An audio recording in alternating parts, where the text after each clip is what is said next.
As we lament the role that settler occupation has played in our own history, we acknowledge that we gather on the traditional lands of the first people of Seattle, the Duwamish tribe, who are still here. And we honor with gratitude the land itself and the lives of the Salish Sea, the tribes of the Salish Sea, the coastal Salish tribes in this place, excuse me. So welcome everyone. We're really happy to have you with us tonight. Uh, I don't know about you. I'm still kind of having a hard time processing this film. For many of us who are on this film share, we know this personally from having been part of the having visited with the Tamimi family in Nabi Saleh, and the stories that come out of there, and seeing that family again is makes it extremely personal, extremely real, as I'm sure it is for many of you who are on this feed. But we have work to do. We are really happy tonight to be able to have with us from Hebron, Mohammed. I'm sorry, forgive me if I've never said your name out loud before. Kafesha, right? Yeah, Mohammed Kafesha. it's it's Muhammad Welcome, Kafisha, yeah. Kafusha. Thank you. It's Yeah. a delight to have you here. Mohammed is actually a worker with Isa Amro, who is the head of Youth Against Settlements, who is a founder of that. And he will, we think, be joining us later if all goes well. Meanwhile, we have Mohammed with us, and he can talk with us about his experience with Youth Against Settlements. And then we will hear from him, and then we will hear from Isa Amro when he joins us. And we will have an opportunity for you in the audience to ask questions and to also to give feedback. Mohammed has not been able to see the film yet, and so we can't ask him for his comments about the film.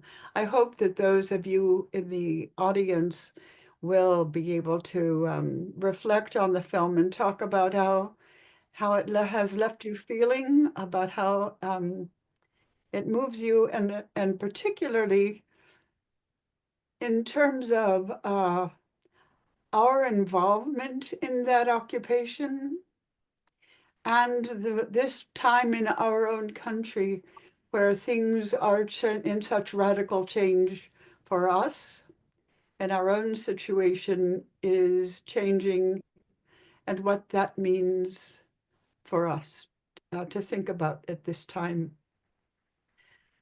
So, Mohammed, thank you for being with us. And please, can you begin by telling us a little bit about your experience with Youth Against Settlements in Hebron? Hebron, for those of us that have been there, for many of us, has been a pivot point in terms of really understanding what the occupation means. Demonstrating with the Tamimi family was another one of those points. But Hebron is unforgettable. Can you please pick it up as a child of Hebron who has come through that system and been part of the peaceful resistance that is Youth Against Settlements? Yeah, first of all, good evening, everyone, and it's a good morning for me. It's a pleasure, and thanks for inviting me to talk today. I believe, and we were just about saying this earlier, that it's very important to bring Palestinian voices into different kind of events to listen to the Palestinian people and what Palestinians usually experience. Um, I was born and raised in Hebron, so it's a pleasure me being here with everyone today. We always say as Palestinians that being born as a Palestinian, you are literally born as a political person, and when you're like in a very young age, you have a very huge experience in politics, unlike a lot of other people around the world. And that's not a gift. I could consider this as a curse too. It's not a. I wouldn't think this is a gift. Why? Because like in such a young age, you're supposed to be living your young life, enjoy your time, knowing what you want to do in the future. But for Palestinian children, this is the time that you're not having a moment to think. You're not having a moment to you're not having a moment to think of the future, to dream, and to build a life, because you're living under Israeli occupation, and that makes you, as a Palestinian child, literally like feel like you're running from somebody, where you don't have the moment to think. You don't have the moment to feel anything. The only thing you're worrying about is to run and survive. And this is our life as Palestinians. I'm 32. This is my life since I was a child. And since you asked about my childhood, I grew up. I grew up during the second Intifada, and that I was 8, and I remember my time. I was aware of what's going on around me. I used to go with my mom to school. She was working. She was a teacher at the kindergarten just next to the school. So I used to go with her in the bus of the kindergarten to school. And I remember the Intifada. I remember horrible footages from there. Until today, I'm not able to forget them. They're stuck in the back of my head. So my childhood as a Palestinian child, growing up during the second Intifada, was tough enough that I don't remember I had a normal childhood. I didn't have the time to really play as other children. I didn't listen to music. I didn't manage to watch cartoon movies, just like any other child around the world. That's why I said, as a Palestinian kid, when you grow up political, knowing about politics more than you should know, living politics more than you're supposed to live.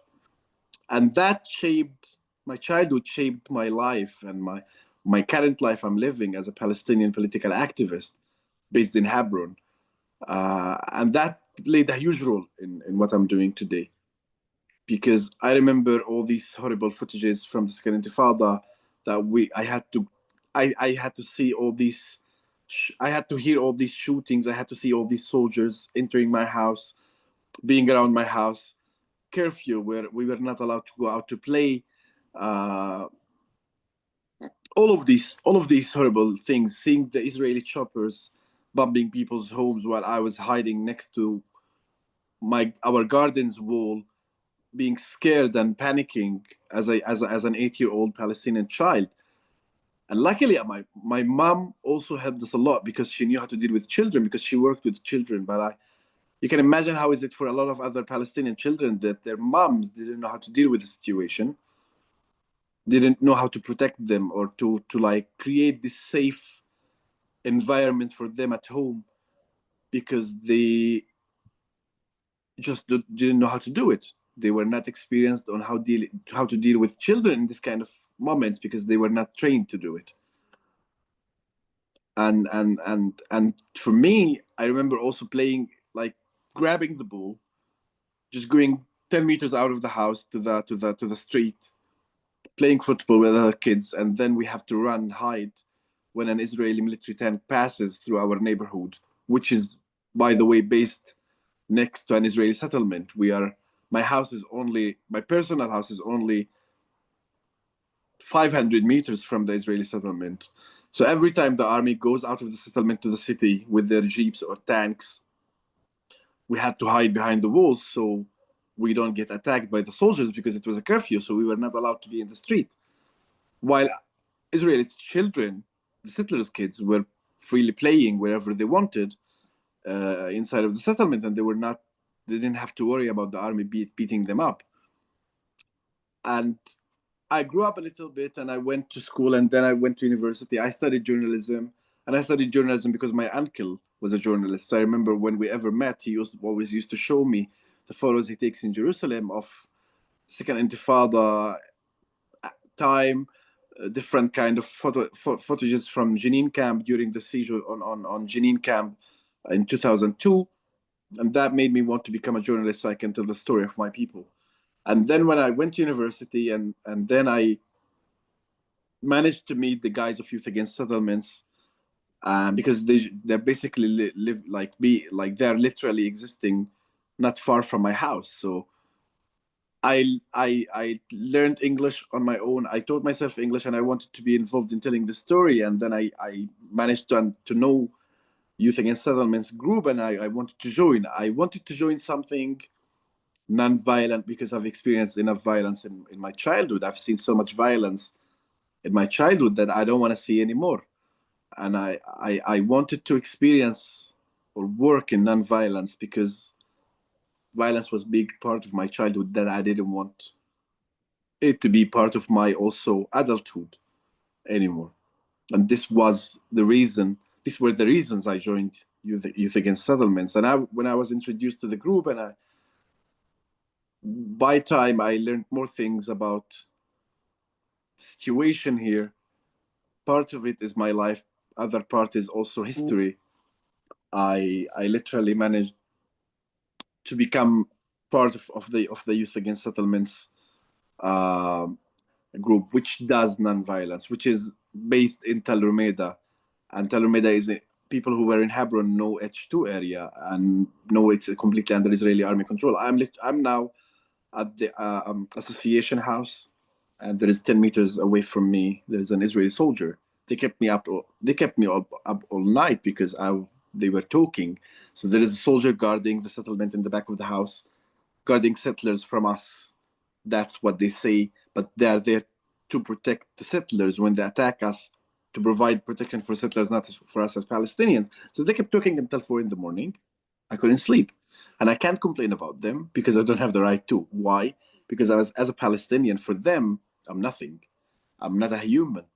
I am just a filthy cockroach on the side. Even a cockroach has more rights than I have here. They would feel sorry for a cockroach. They wouldn't feel sorry for me. So they don't see me anything. So if I call the police and complain, they will not listen. They will not listen. The soldiers will not stop, and nothing will happen. So they are between Palestinian homes, and they do this, play loud music, and you cannot complain. They would keep you up all night. So this is how it is for Palestinians to be near a settlement, next to a settlement, and um, for people who don't know what is Youth Against Settlements or not, what we do, it's a non-partisan Palestinian and international group. Everything we do, all the work we do, is related to non-violence. Uh,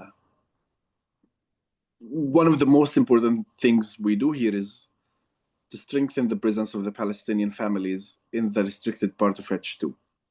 Because the Israeli occupation plan is to displace Palestinians from the whole country, but specifically from where there are settlers, where there are settlements, where there are Palestinians living in near settlements, they try to expand the settlements by displacing these Palestinians and control their houses. And that's not only in Hebron, but why Hebron specifically? Because Hebron is the only city in the West Bank that has settlements in the heart of the city. And that means you have, as a Palestinian resident, you have a daily clash with settlers who live next door, who live in the settlement just 2 meters away from your house, 10 meters away from your house. So you wake up, you open your door in the morning to go to work, you see settlers. When you go home and when you come out to go to work or you go for shopping, you cross an Israeli checkpoint. You have to enter your house, you have to go through an Israeli checkpoint, and to leave it, you have to go through an Israeli checkpoint. That what makes Hebron different from the rest of the Palestinian cities in the West Bank. And this is why they target Hebron a lot. They want to control Hebron completely by displacing Palestinians who live in H2 out of their homes. And this is why they're doing this, to displace us.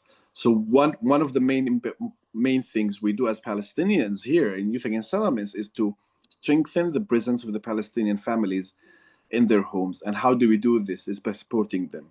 Whatever they need, we provide them. So we go to the families who need to do painting, for example. They need to paint their home. They have a problem with their electricity, so we help them fixing it, because in H2, as a Palestinian living in H2, you don't have the right to bring anyone in to your house. So if you're living in H2 and your brother is living out of H2, they cannot visit you without a permit from the army, and they usually don't give a permit. Eid came a few days ago. People were not able to have visitors to visit them in Eid, in the feast. You cannot bring a plumber to your house. You cannot bring somebody to paint your wall. You cannot bring somebody to fix your water. So the families are being isolated from the rest of the community. They are not allowed to practice their basic rights. So we are there to protect, to help them in doing whatever they need, so they don't feel alone. And this is part of strengthening their presence. One other important thing we do is, at Youth Against Settlements, it's advocacy. So we work in educating people about what's going on in Palestine. I've traveled a lot around Europe to talk about Palestine and what's going on in Palestine to the people. We know that mainstream media lies to people. A lot of people around the world, they receive, it's not that they don't know what's going on in Palestine, it's that the media manipulates the people and tell them fake news and a lot of fake stuff. They don't just present the truth as it is to them. So they don't really understand what's going on, or we're being presented in media as terrorists. And this is how many people around the world would see us, because this is how the media presents us as Palestinians. And one of the things we do is we travel to talk to people about what's going on here. And it's part of the advocacy work we do. So I spoke in Holland, in Switzerland, in Denmark, Sweden, Norway, Belgium, in different places. And last time, for example, I spoke in Belgium, I spoke in schools, high schools. And I saw how the kids or the teenagers and how they received the information, the stories I told them, how they became interested in knowing about Palestine, following what's going on, posting about Palestine. And I felt that I am achieving something, you know? So we also have a media team where part of this work is we document the human rights violations and what happens here, for two reasons: to show the world what's going on, because whenever Israel says something, the world doesn't ask Israel for a proof. And the 40 beheaded babies is a huge example, when Trump, CNN just picked it and presented it to the world without a proof. While we as Palestinians, whenever we need to tell our story, we have to prove it. And I hate that the world deals with us like this, that it's being hypocrite. But we film to show the world what's going on in Palestine, because we say our weapon is the camera. And the other reason is to protect ourselves legally. And for people who don't know, there are two different sets of law here. And when they say there is no apartheid in Palestine, practiced by Israel or the Israeli occupation on Palestinians, it's a joke, because you can see it in the law. There are two different sets of law. We are, as Palestinians, under the Israeli military law. Settlers are under the Israeli civil law. Also, we live on the same piece of land. And that makes a huge difference when it comes to law. I am guilty by law till I prove the opposite. Settlers are innocent till the police proves the opposite. Whenever we are arrested, we are guilty already. We have to prove we're innocent. That's why we use the camera, to protect ourselves. So part of the media team work, we train families, children, women, how to use a camera. We provide them with cameras. We show them how to use the cameras, and we ask them to film whenever something's happening, because this is literally the only way you can protect yourself as a Palestinian family living near settlers. They would attack you, then you would go to jail. And it happened to me, and it happened to a lot of people. And luckily, when I was arrested, after I was attacked by settlers, I luckily filmed myself being assaulted by a settler. And did the settler go to jail? No. Was the settler punished? No, the current Israeli government has cleaned the criminal record of settlers who have criminal record open or criminal files in the Israeli police station. They've cleaned them. So that means they can develop in political positions in the government, such as Tzvi Sukkot, who is an Israeli settler from Smotrich party living in the north, who attacks Palestinians, who has had a criminal file open and it was cleaned, and he's a Knesset member now, a parliament member. So this is why we have a media team, and we also were the main source of information for Israeli, international, and Palestinian media in the restricted part of H2. So it's raising awareness, it's strengthening the presence of the families. We have a, Samidun campaign, which means steadfastness campaign, where we help the families in fixing and doing whatever they need in their homes to make them stay. We have the media team, and as I said, we also give political and historical tours for people who come to visit around the city of Hebron to educate them about what's going on here. Several times I spoke to people outside of Palestine when I traveled and talked about Palestine and what's going on. And I saw that those people I spoke to, some of them came to visit Palestine. And listening about what's happening here is nothing like seeing it. A picture is, or like seeing something with your own eyes, it gives you a different feeling, understanding, than just somebody talks to you online for 2 hours about what's going on. Because the people would experience apartheid themselves. When you cross an Israeli checkpoint, you get asked about your religion. When you have a dark skin, they pick you and they ask you where you're from, and they ask to see your documents, and they ask you your religion, specifically you, because you have a different color. I had once a group of British people, and 3 Brits were picked because their color is different, because they're black.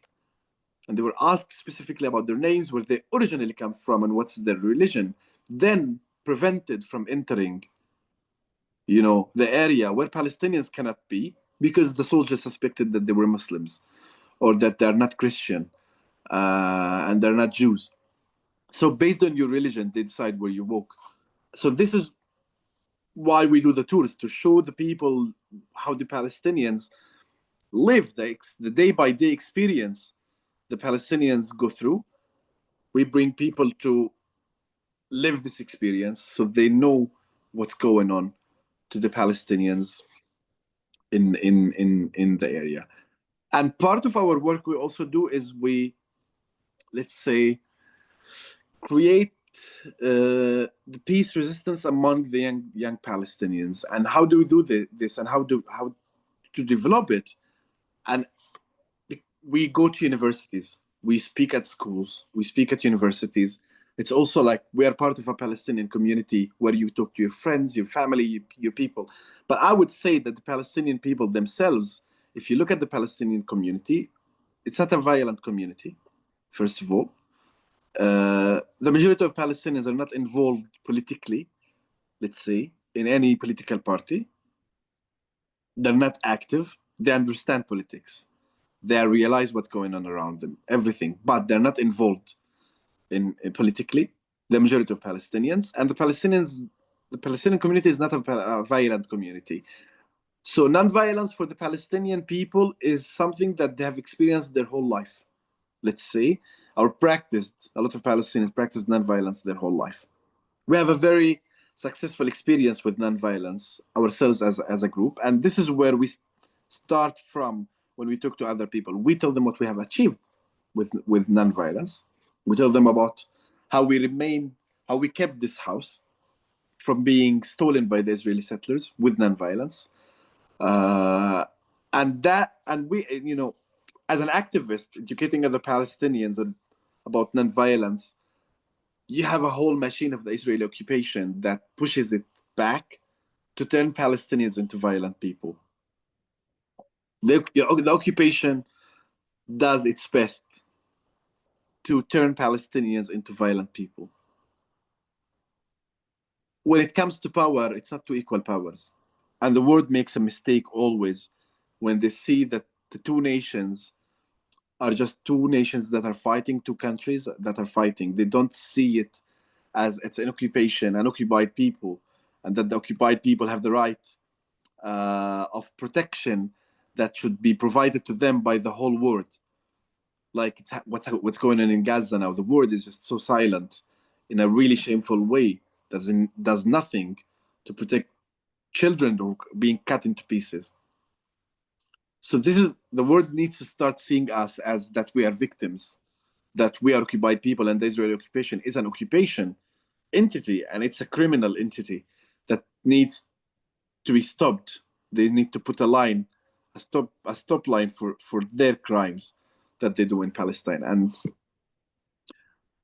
as I said, the machine of the occupation tries to destroy young Palestinians as much as they can. The work you do in the Palestinian community when it comes to nonviolence, educating young people about nonviolence, showing and explaining how important it is and how effective it can be, the occupation comes and destroys it completely, destroys your work. So we are literally fighting a machine, a huge machine of the occupation, with all what they have as part of this machine, and we are with literally bare hands, with only thoughts and beliefs. We're fighting it, but they keep destroying it. And now in Palestine, even, we're not able to practice our activities that we used to do before, because the Palestinian community, we ourselves as activists, the Palestinians, are under a huge pressure. Just talking about H2, only like the last few months, people could move freely in the area. Not moving freely. I would say things got less worse for people. People were getting in and out of their homes in specific times. 36,000 people live in H2 area were only getting out of their homes to get food or work in specific times. The people, there are about 1,500 Israeli checkpoints between the cities and the villages in the West Bank. So just leaving my city to go to another city is a nightmare. Could take the whole day. It could take 2 days. Sometimes you wouldn't be able to leave for 3 days because the checkpoints are closed. They put us in a jail and they locked us in, and the settlers have the freedom to freely move wherever they want. So this is something about now that as a Palestinian, you're a target. As an activist, you become more target for the soldiers than just any regular Palestinian. So we recently got back to do more activities. We did a very nice fun day for the children of H2 here at our association. We had a storyteller, we had a clown, they played with the balloons, and this is part of the work we do with the children since a long time. And for 2 years, we were not able to bring these children to just do a fun day for them because those kids were not allowed out of their homes. And what we did recently, when we managed, we did a fun day for these kids to at least, let them, take out some of the pressure they have and try to cure a little bit the trauma they have. But unfortunately, it is a continuous trauma. It doesn't stop. It happens for these kids, and the next day the same trauma takes place. Sometimes you have the trauma happening twice a day because they see two different incidents happening next to their home. Then the trauma keeps going and going. So we try to work with the children here as much as we can to help them. It's very difficult because, as I said, they face continuous trauma. We work with women here. But yes, now the situation is different from the last 2 years, let's say. Now, if you like a post on Facebook, you could go to jail. If you mentioned the name Gaza on Facebook, you could go to jail for 10 months. So violence is not allowed, armed resistance is not allowed, and non-violence is not allowed too. It's illegal by the Israeli law. And so if you just post anything on Facebook, on your social media accounts, you could go to jail. If you have just a conversation with your friend and the soldiers hear you, you go to jail. If you're in the car and you're crossing an Israeli checkpoint and they catch a flag with you, a Palestinian flag, you go to jail. So now young Palestinians are not even able to practice nonviolence, and at least to just talk about it. You know, it's yeah. So I was saying earlier that the situation on the ground now is super difficult. You see that there are videos of settlers attacks every day from different parts of the West Bank, from different parts of Hebron, South Hebron Hills, Hebron, Tel Armeida, near Ramallah, near Nablus, near Jenin. You see the settlers attacks are taking place more now because they feel protected, the settlers. The Israel Katz, the new Israeli defense minister, what he did literally, he removed the administrative detention for settlers. There is administrative detention. There were 8 Israeli settlers in jail. Also, like, there are thousands of them who have committed terrorist acts, while there are thousands of Palestinian political prisoners put in Israeli jail under this umbrella, administrative detention. You're not allowed to talk about politics. If you talk about politics, you could go to jail for 10 months under administrative detention. So these settlers, after they being removed from this list, they felt more free to do whatever they want.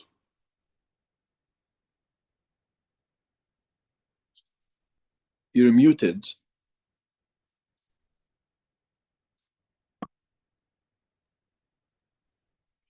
Yeah.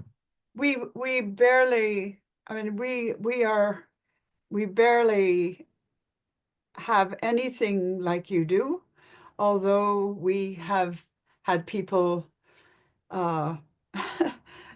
losing positions and being arrested and so on for defending Palestinians or speaking up on behalf of Palestinians in this country now.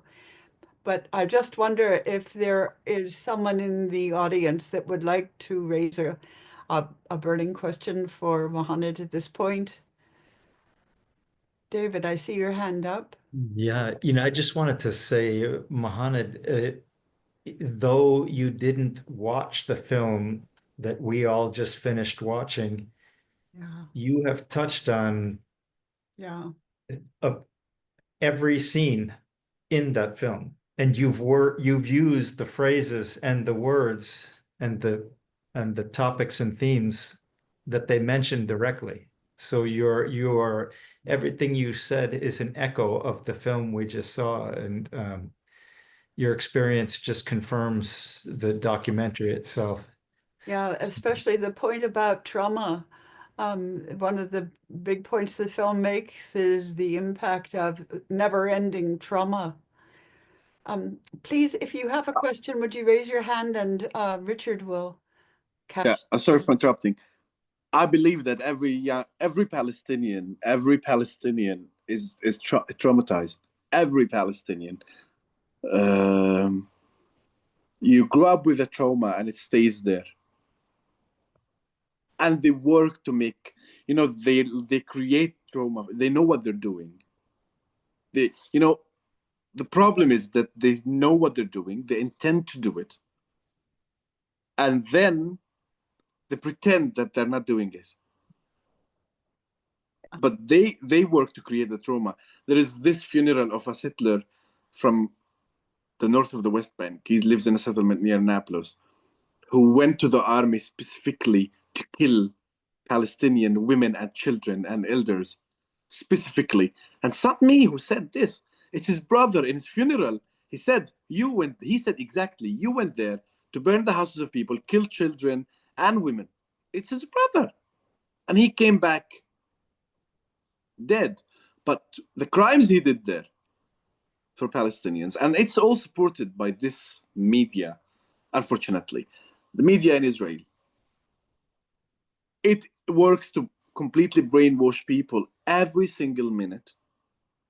Israelis, it brainwashes them to make them not see what's going on, to make them not see the truth, to make them not see what they're doing to the Palestinians. Yeah. The evil work, the evil actions they do to the Palestinians, the media there works to change it, to make it look like they're doing something good for the humanity by killing It's Palestinians. gone on for decades and decades and decades of that, and it's changed the mind, the way they think. I see Mary Newman has a question, and then Steve Moen.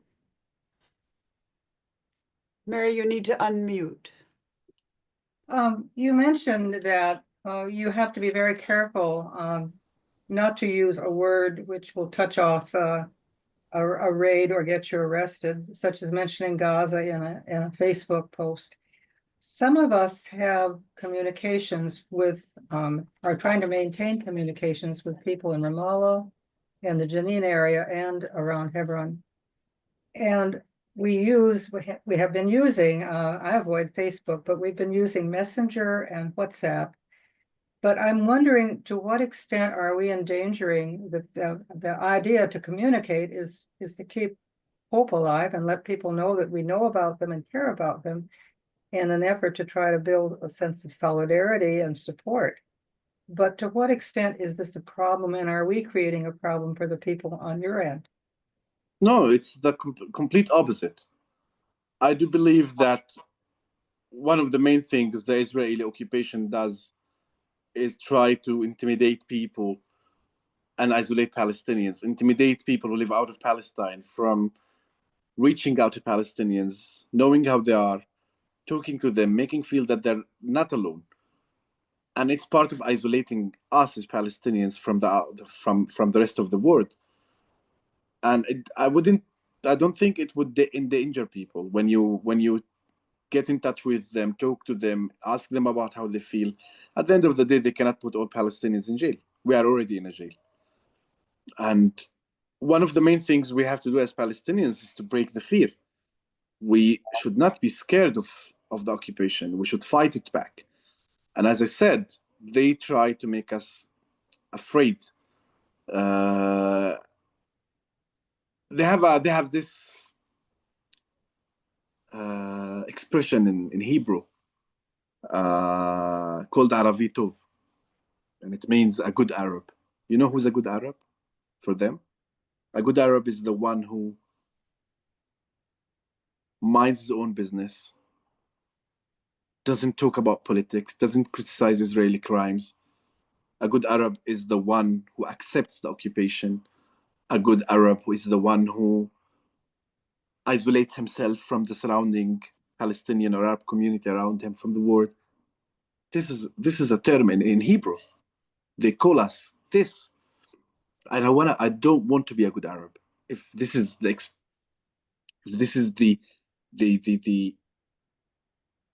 definition of a good Arab for them, or a good person. They don't call us Palestinians. They don't recognize that Palestine exists. But yeah, I believe that we should break this fear. I believe that people getting in touch with their beloved ones, friends, and other people they know in Palestine is really important. It doesn't endanger Palestinians, because I don't know what they can do to us more than they're doing. When our friends from out of Palestine talk to us, it strengthens us. And I was asked earlier about what do Palestinians do? How do Palestinians face all this pressure, or these crimes, and the force is one of the main things we use to get hope to face this. Is when people tell us that they care about us, that they care about the people who live here. So keep checking on people, and I hope your friends in Ramallah and Jenin and Hebron are okay. But Jenin's situation is also really tough at the moment in the north, and it is moving into the south more now. You know, yesterday or 2 days ago they were in Taisha camp. and they were still doing the same as they did in Jenin. They're evicting people, attacking people, and there's nothing going on in Dheisheh camp. Steve Moe. No, I'm interrupting Steve Moen's question, but to piggyback on Mary Newman, Mohanad, I think in your communication recently with our film team, the WhatsApp, which is, Mary, it's more secure than Facebook Messenger. It's Facebook isn't secure at all. That is my understanding. You should try for supposed encryption with WhatsApp or Signal. But anyways, that Mohanad, that Mostly use, yeah. so that Mohanad, you're in a recent WhatsApp communication that the algorithm, and that's owned by Facebook, I think, but it's supposedly secure data, internationally free, but people No, at got the end of the day, also but they got blocked after a communication with you. Their accounts got locked up for a day. That was me. I could have been a coincidence. Yeah, you're in contact with a terrorist. Come on, It could have been a guys. coincidence. Yeah. I mean, nothing happened to you, right? Like nobody else, none of your other contacts. Listen, were what I'm saying to you now, I have said it openly in front of soldiers before, because I know what I'm saying is it's supported, it's truth. And it you know, whenever like I gave a tour, I stood and I spoke to the group, explained. I remember many times soldiers are reaching out to me and saying, "Why were you saying this? This is not truth. This is lie, etc." And I was like, "Okay, do you want to discuss it? Okay, 1, 2, 3. What I said, it's videos. It's," and they always when they end up getting away, that don't want to talk because I proved that they're wrong. That what I said is correct. So I don't say anything illegal. So I mean, I'm fine, but it's always about this, like censoring Palestinians. If you're in touch with a Palestinian, this could happen. You know, your Facebook post will not reach as much people. Unfortunately, it's the life we live in and now. I'm sorry for interrupting. Steve, thank you. No, that was very helpful. Steve, would you please take it? My audio open? Yes. Okay. Well, my question, which I put in the chat, but it arises out of the watching the movie, and it may not be the speaker's expertise, but I'll ask it anyway because I'm interested in any referral. There's a lot of psychological studies that show that experiencing trauma can result in a lack of empathy that can go on for generations, and it's been pretty well documented in child abuser cases, at least in the Western societies, because one of the aspects of trauma is an imposed lack of empathy.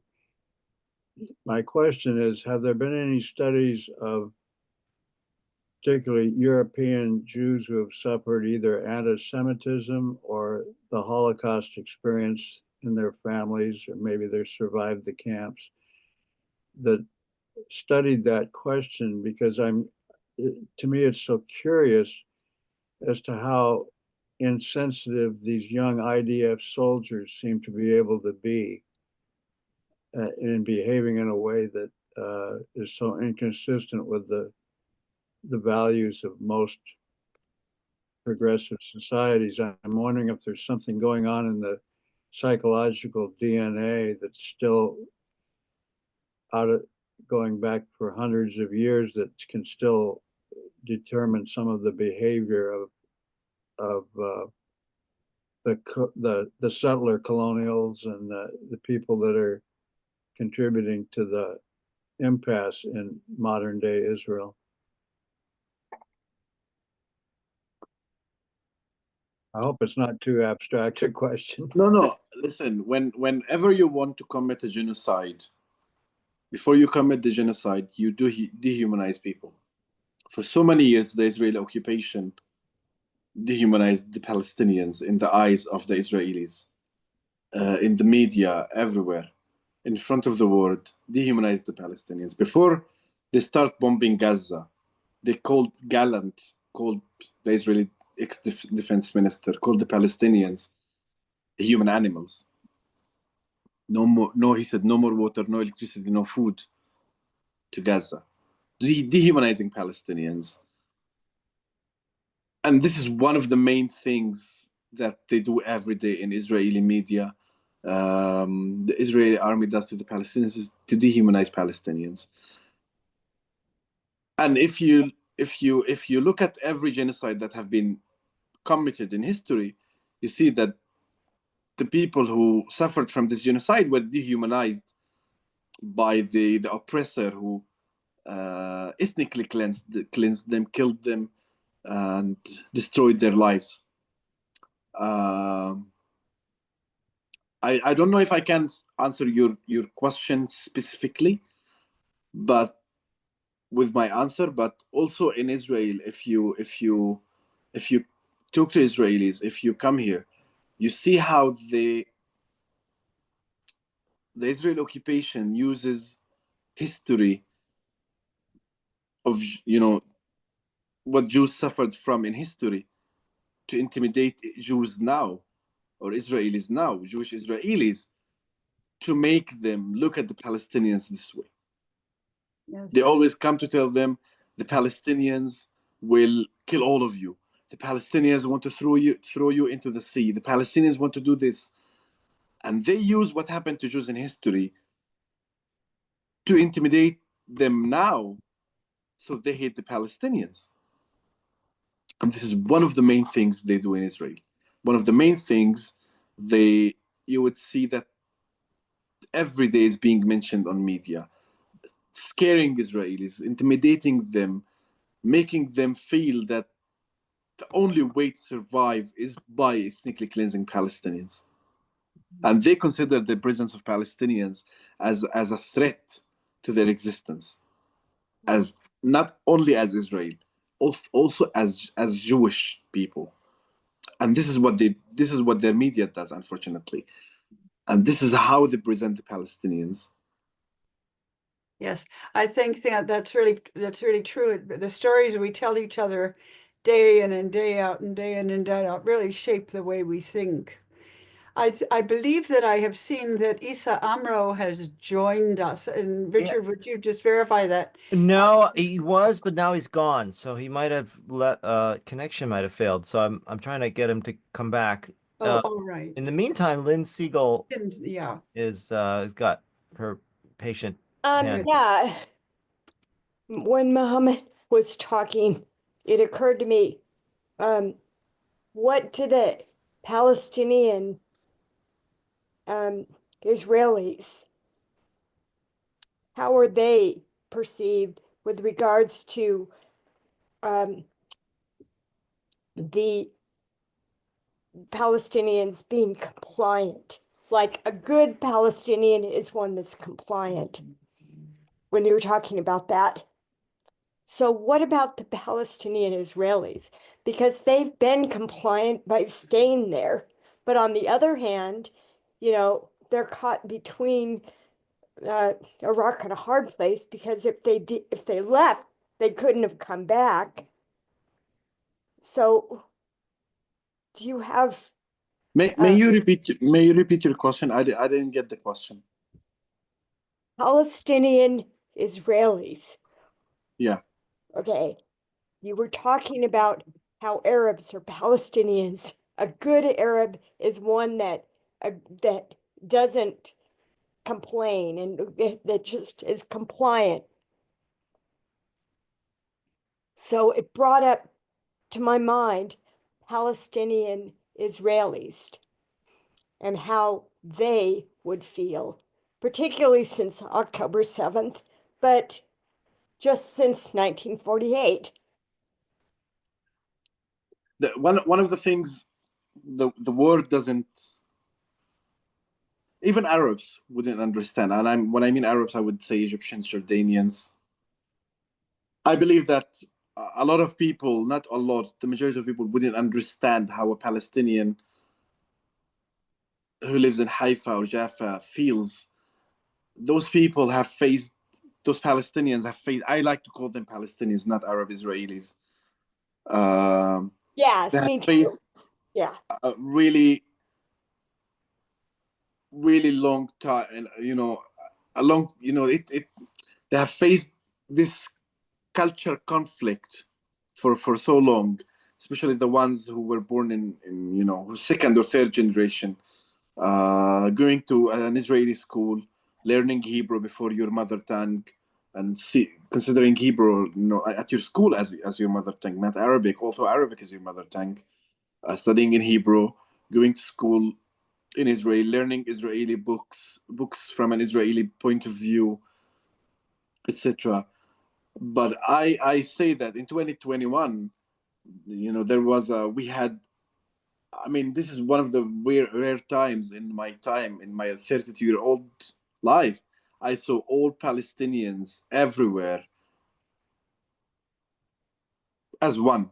When we had the general strike in 2021 in solidarity with Sheikh Jarrah, and in solidarity with what at that time what was taking place in Al-Aqsa Mosque, and the invasion of Al-Aqsa and Sheikh Jarrah case. And at that time we had a general strike. Fully all Palestinians all over the country went on a strike, from Hebron to the Golan Heights. And at that time, I remember the Israeli officials and the way they talked about it, and that they said that all this time we tried to make these young people forget where they come from. It didn't work. Especially after the 7th of October, the whole Palestinian community, whether you're living in Hebron or Haifa, whether you're living in Jaffa or living in Jenin or Gaza, we have been intimidated. The pressure on the people was huge. As I said, for liking a Facebook post, you go to jail. And that made people completely out of the picture. They were trying to only survive, protect themselves by being not silent, but just being so low. You have to be low so you don't get arrested, you don't get kicked out of your job. There are people, teachers, Palestinian teachers, who were kicked out of the job. A friend of ours, she teaches at a university in Israel. She's a Palestinian. She's from Jaffa. She was kicked out of her job because she just wrote about how she feels about the Palestinian kids who are being cut into pieces in Gaza. So the intimidation was huge. We have never experienced such a thing, and it made the people too scared to even say a word. And but how do Palestinians feel in 48, or Palestinians who live in Israel? The same as I feel: angry, frustrated, tired, depressed from what's taking place in Gaza or in Palestine. And the Palestinians, whether you live, the Israeli occupation uses different tactics to oppress the Palestinians. So the tactics they use in Hebron are different from the ones they use in Jenin, and the ones they use in Jenin are different from the ones they use in East Jerusalem, than the ones they use in Jaffa, than the ones they use in Haifa, or they use for the ones they use inside of the Green Line, than the ones they use in Gaza, than the ones they use in the West Bank. For example, Jerusalem, they use high taxes on Palestinians, to try to remove them out of Jerusalem, to go live out of the walls, so they can give these spaces to Israeli Jews. In the West Bank, it's different. It's by building more settlements, expanding the settlers, making the life of Palestinians impossible. In Gaza, it's by making life completely impossible, that you feel that you want to swim the sea to get out of Gaza to find a life, because you are a dead body in Gaza. You are you're a walking dead in Gaza. That's how they make you feel. So they use different kind of tactics, but the Palestinians completely. If you ask any Palestinian, give them the space to feel safe to talk about what they feel and what they think, they will not say much different from what I said today to you. And this is one of the first times I'll say that the Palestinians are not okay. these days.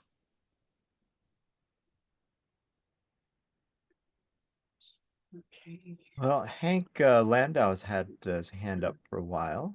Yeah, but he was muted, I think. Oh, Well, I'm unmuted now. Can you hear me? okay. Yep. Yeah. So, Mohammed, I really appreciate your comments, and I realize that you're such a strong supporter of nonviolence, and that's consistent with virtually all the Palestinians I've met in the past 20 years, and almost all of the supporters here in this country. I wonder, though, if the attitude may be changing. There was an article in the Palestine Chronicle 2 days ago. The author was Professor Richard Falk. He's a professor emeritus at Princeton University in international law, and he's the past rapporteur for the United Nations, reporting on Israel and Palestine. And I'd just like to read one thing and see your reaction to this, because it hit me very strongly. And I don't know whether this attitude will prevail. He said, to the extent there is evidence of atrocities accompanying the October 7th attack, those would be violations. However, not the attack itself, which seems entirely justifiable and overdue. So what he is essentially saying is that the use of violence by Hamas was consistent with international law, because the Palestinians are the oppressed people and they have the right to use lethal force. But he's going on to say that it was justified, apparently not just legally, but in his view, I think even morally. That's maybe well, I'll stop there. What is your, do you sense a change in the attitude on whether a nonviolent approach will eventually succeed? Listen. I believe that everyone here at least did read a little bit about the experience of blacks in South Africa fighting apartheid. Right. Mandela, the ANC, the PNC, and history. I was personally in South Africa. I do believe in nonviolence myself as a Palestinian, because I believe, I do respect what a lot of other people think. I do respect what other people say, but myself, what I do promote is nonviolence, because I see it as a way. And I don't agree with people when they say nonviolence is not the way, or is not a possible way. It is a possible way. People could say armed resistance is the way, is a way. Fine, but don't say that nonviolence is not another way. And as a human being, I would prefer to use a way which is not connected to bloodshed myself.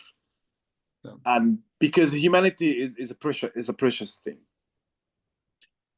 And as I said, if people read the experience of blacks in South Africa fighting apartheid, it was when they decided to do nonviolence. But in our case, why so far we are not managing as Palestinians to succeed in ending this Israeli occupation with nonviolence? It's because we don't have the international support. We don't have the regional support. We don't have the Arab countries on our side. It feels, and I'm not talking about the people, I am talking about the governments. And I'm talking about lawmakers, stakeholders, the ones who can really make a difference with one signature, with one word. I do believe in the power of people, but I also see that around the world, unfortunately, a lot of people don't care. So Okay, thank you. that this is, I'll just add, just continue a little bit with the answer. So blacks when they decided to use nonviolence, they managed to get their freedom. But one thing happened is that they had the support, regional and international support, and it happened after some of them went out and did promote, work with other people against the apartheid regime in South Africa. I believe that nonviolence is a way, and that's why we're doing this. We're talking to the people around the world to make the world shift to be on the side of Palestinians so we can make the change here. Because alone, practicing nonviolence as Palestinians, it's not enough. We need the support from the international community, from the international world, and an international decision to end this. And it will end. And I do believe that violence will only bring more violence. It will not make any difference. It will not make any change now. And I see my friends in Gaza, their voice is louder into non-violence, not armed resistance. I see them, my friends in Gaza, talking about this. So yeah, I do respect people, their point of views, but I have gone into different discussions with people before, and at the end, my point of view, they did say that I win at the end with my point of view about non-violence, that it's a method, it's a way. So yeah. Thank you. Yeah, And as I said, the Palestinian community is not a violent community. The majority of Palestinians are not even political, are not even practicing politics. So yes, and we have achieved a lot here as Palestinians with non-violence, but we need the support from people like you. What Arab countries? Egypt, Saudi, Syria, but now Syria's taken over. What about Syria? What about Arab countries? What about having the Arab countries siding with the Palestinians? No, listen, the Arab people love Palestine. Support, giving the support. You're seeing the rest of the world needs to give them support. I mean, the rest of the world is, but the Arab communities themselves, I mean, Jordan is giving them support. Lebanon is. Giving support to who? I To don't the understand. Palestinians. Yemen is, the Houthis. Like, what more Arab support? I mean, is it a geopolitical thing with Saudi and? No. Listen. It's a human rights cause. What's going on in Palestine? It's not just Arab countries that have to intervene to end what's going on in Palestine. It's the whole world. Arab countries, Asian countries, African countries, the whole world. It's a human rights cause. It's to end the killing of people. And Arab governments are completely collaborating against Palestinians. Completely. Treating us like shit.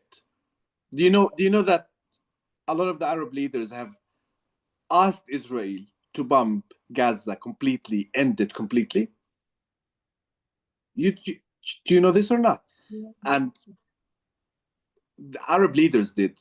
So I do believe that none of the governments around the world have sided with the Palestinians. And it doesn't matter if they don't say so on the media, if they lie.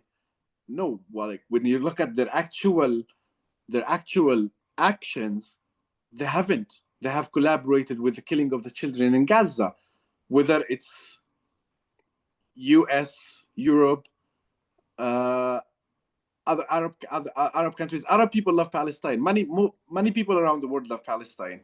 I'm not criticizing the people. I am criticizing governments, and I don't believe that any government around the world have. In these 2 years, I haven't seen any government around the world have done anything to help the Palestinians. Zero. And when I say help the Palestinians, it's by putting pressure on the Israeli occupation to end what they're doing. And they can. South Africa went to the ICJ. Germany went against South Africa to support Israel in the ICJ. So few individual governments did something. Like South African government, for example, they have a huge respect for South Africa. The rest, even the ones who said we are going to support the case in the court, they haven't done enough as governments to stop it, because they have so much power in their hands. They have so much power in their hands, and they're not using it. And what power I mean? I mean diplomatic power they can use, and they haven't used it. And Francesca Albanese, when she was asked, what do Arabs can do? She said a lot. Arabs can do a lot to help the Palestinians, to help the Palestinian cause. The recent training for war pilots, which took place in I think in Cyprus or Greece, I'm not sure. Emirates and Qatar participated with Israel, with Israeli pilots who bombed Palestinian children for the past 2 years. Although, look at the Qatari government, their speeches about Palestine, they love us so much.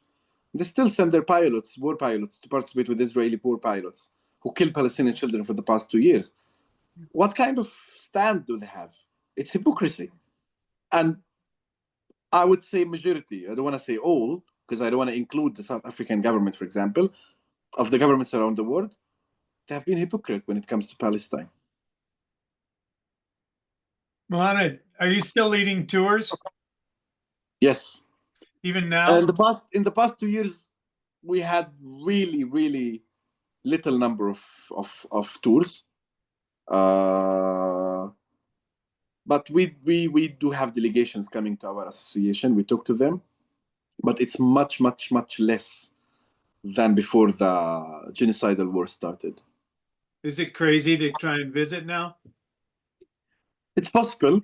It's possible. Some people wouldn't prefer to come, but for a foreigner, it is not dangerous. You're protected with your passport, literally. So Probably protected being an old white American too. yeah, you have the privilege, you know, not like us. So it's still it's still safe for Europeans, Americans, foreigners to come and visit. Well, I really appreciate you talking with us tonight. Thank you so much. Appreciate your bravery. Yes, Thank you so really. much. This has been a really rich and deep conversation and presentation, Mohamed. I can't thank you enough for being with us, and we really just thank you from the bottom of our hearts and wish you well. Thank you so much. Wish you well in your work and hope to stay in touch. If you get to America, you know, try to come and keep our numbers. And now it's getting crazy because now if you want to get a visa to the United States, they check your social media accounts, they check you if you are somebody who supports Palestine. Yes, You don't get a visa. So I'm a Palestinian who's a Palestinian activist.